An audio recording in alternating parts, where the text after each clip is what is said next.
আমরা গতকালকে এই আপিলটা দায়ের করেছি হাইকোর্ট বাংলাদেশ সুপ্রিম কোর্টের হাইকোর্ট বিভাগে এবং এখানে ডক্টর ম্যাডাম জোবাইদা রহমান ওনাকে along with her husband mister Tarique Rahman the acting chairman of Bangladesh Jatiyatabadi party ওনাকে এই মামলায় 3 বছর সাজা দেওয়া হয়েছে অ্যাজ অ্যাবেটার।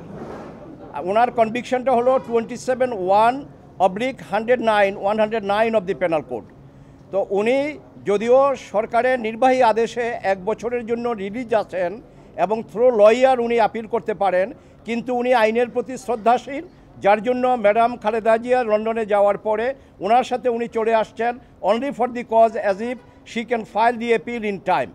এবং আমরা সেভাবে ইনস্ট্রাক্টেড হয়ে my friend mister Zakir Hossain Bhuiyan he drafted the application এবং আই অ্যালং উইথ মাই আমাদের গর্ব mister Mahbubuddin Khokon and my younger brother barrister Kayser Kamal the legal secretary of Jatiyatabadi Bangladesh nationalist party, আমরা এই আপিল গতকালকে দায়ের করে court was please two condone the delay, that is 587 দিন delay ছিল, এটা গতকালকে কোর্ট কন্ডন করেছে।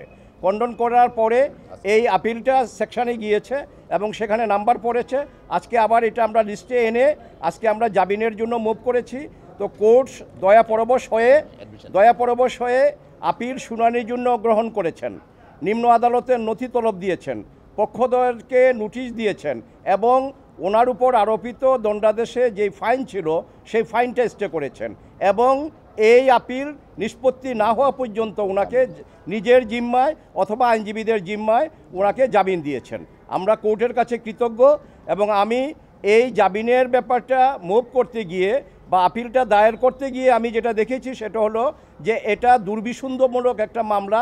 ওনার বিরুদ্ধে কেন, এইখানে জনাব তারেক রহমান সাহেবের বিরুদ্ধে যে অভিযোগ আনা হয়েছে সেটাও এই মামলা আইনতভাবে প্রমাণ হয়নি, কারণ উনি জ্ঞাতসারে এটা মেলাফাইডি কোনো প্রপার্টি উনি অ্যাকোয়ার করেননি এবং যেই প্রপার্টি উনি স্টেটমেন্টে দেখিয়েছেন সেটা ওনার বৈধ সম্পত্তি, বৈধ আয়ের সম্পত্তি।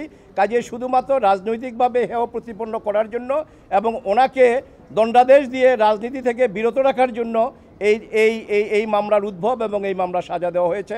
আমার বিশ্বাস যে আমরা পরিপূর্ণ হেয়ারিং যখন করতে পারবো, শুধু ডক্টর ম্যাডাম জোবাইদা রহমান না, তারেক রহমান সাহেবকে ইনশাল্লাহ আমরা এই মামলা খালাস করতে পারবো। ধন্যবাদ।